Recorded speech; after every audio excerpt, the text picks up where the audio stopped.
Hola, soy Garrett.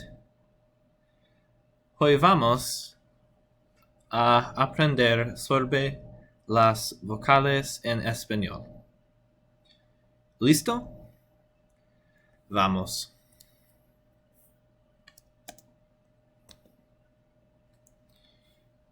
Estas vocales son pronunciadas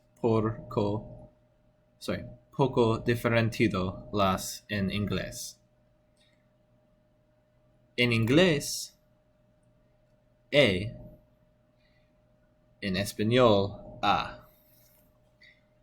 Y en inglés es E en español. I en inglés es I en español. O es U. En U es U. Como un bien baño. U.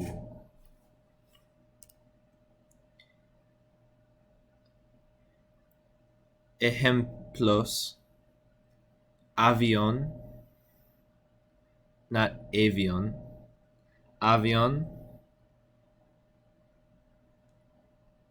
elefante, nada, es elefante.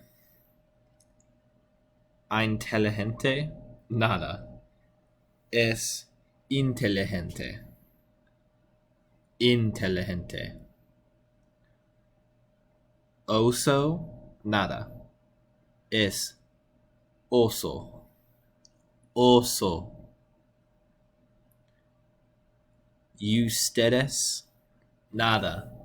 En español es ustedes. Ustedes.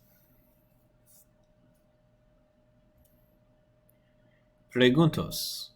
¿Cómo pronuncias estas palabras?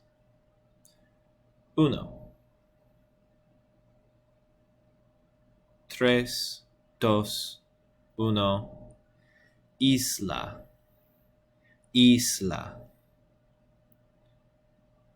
2, 3, 2, 1.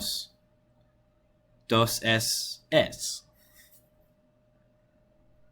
3,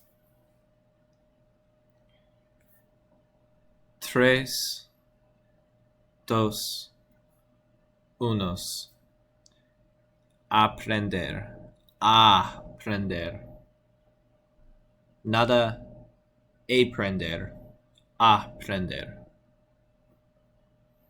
Muy bien, clase. Adiós.